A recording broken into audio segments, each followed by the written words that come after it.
Hello, I'm going to tell you about the economic benefits of the arts. Now, I'm not an artist, not professionally, anyways. However, I am very artsy. I grew up as a theater kid, and now I'm a theater adult. I love going to museums. And when I found out that I would have to sing for tips at the ice cream shop that I worked at in college, I was like, give me my spatula. The first time I realized that I could work professionally in the arts and not just as an actor with a bartending side hustle was when I was performing for free in a production of Edward II in Baltimore. I thought our production was so wonderful that I took it upon myself to reach out to as many media outlets as I could. And my director said to me, Cassandra, you should apply to be the public relations manager at the professional theater where I work.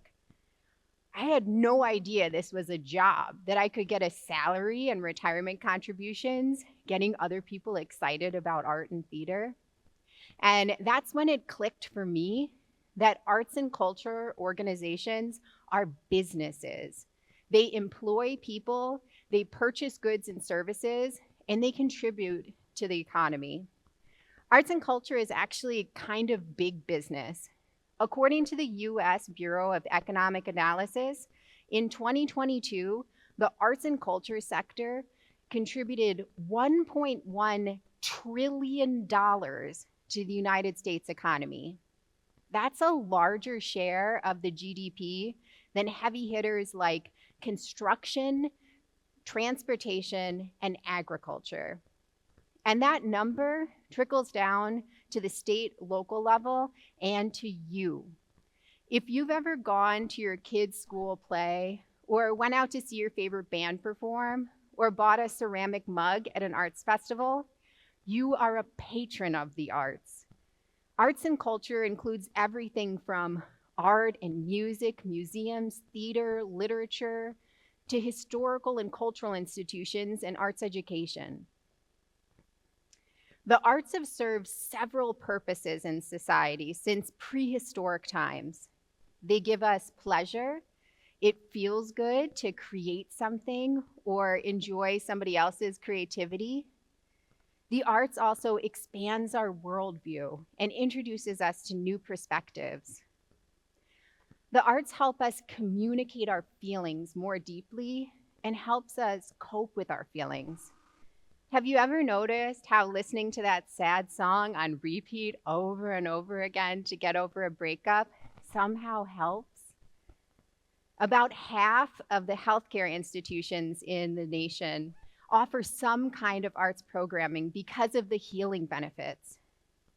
The arts are really good for you, and they're enjoyable. The arts are like ice cream for the soul, if ice cream had the same nutritional value as broccoli.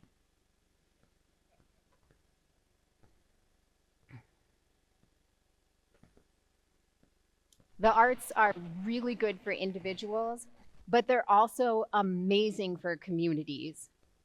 According to researchers at the University of Pennsylvania, a high concentration of arts in a city has been shown to lead to lower poverty rates, greater well-being overall for kids, and more involvement in local government and community organizations. The arts help strengthen social bonds, and they also create a sense of identity for places and can even help shift the perception of places over time. For example, in Philadelphia, they have invested greatly in the arts over the last 40 years or so in programs like Mural Arts Philadelphia, which has made an open-air gallery of the public spaces in the city. That investment in the arts has helped shift the perception of Philadelphia over time to one being a city that's artsy and relatively affordable. When you think about art in places, you may think of New York City and Broadway and the Metropolitan Museum of Art, or maybe Washington, D.C., and all of those Smithsonian museums and historical monuments. I think of my hometown, Oneonta, We're a small community near the Catskill Mountains, and it's beautiful, but we are not near any other cities. Yet, every week you can find live music, art openings, theatrical performances, and really cool cultural events. What these 4 cities all have in common, Philadelphia, Washington, D.C., New York City, and Oneonta, is that they all rank in the 95th percentile as having the most arts vibrant communities in America. This is according to the National Center of Arts Research, SMU Data Arts at Southern Methodist University. Every year, SMU Data Arts assesses all of the 947 regions in America based on 13 different data points, including things like number of arts and culture organizations per capita, compensation paid to artists compared to cost of living, and government support for the arts at the local, state, and national level. Oneonta, we score really highly for a number of arts and culture organizations per capita. We're a city of 15,000 people. And in our city and the surrounding area, we have a professional symphony orchestra, a world-renowned opera festival, multiple art and concert associations, and active historical and cultural institutions, including the National Baseball Hall of Fame down the road in Cooperstown. Because of all of this, the quality of life in Oneonta is really good. And it's a reason that I moved back here a few years ago as an adult. I love the strong sense of community here, and I know that I'll never be bored. The arts help create livable communities, and creating livable communities is economic development. The arts and culture organizations, they help market your regions, and they also, unlike most industries, generate a significant amount of event-related spending. For example, when I was the public relations manager at Baltimore Center Stage, we presented a bunch of exciting premiere productions that broke box office records.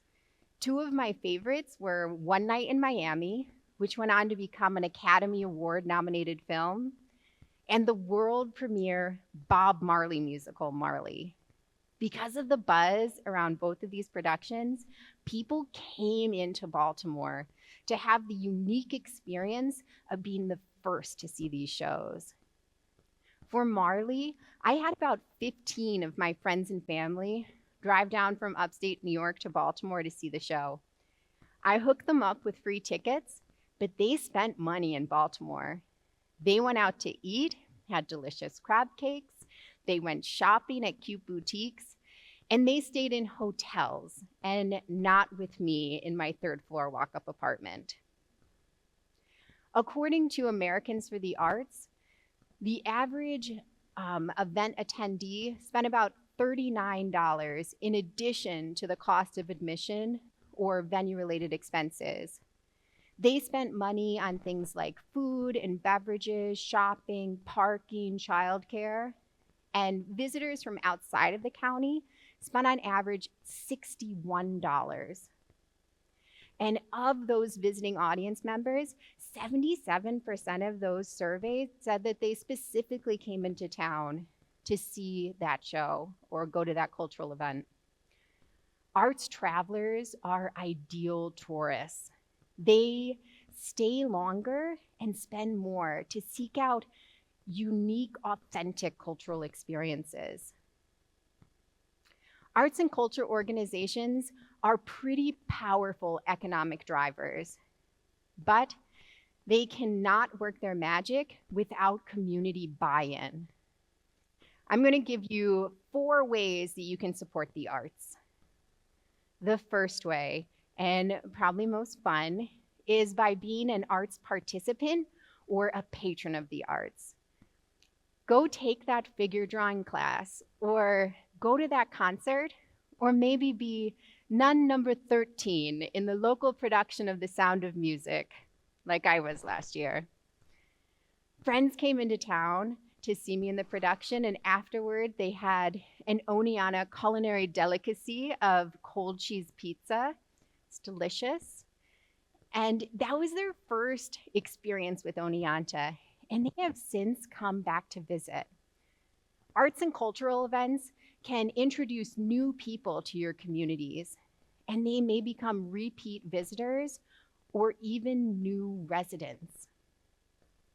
The second way to support the arts is to volunteer or offer in-kind goods and services.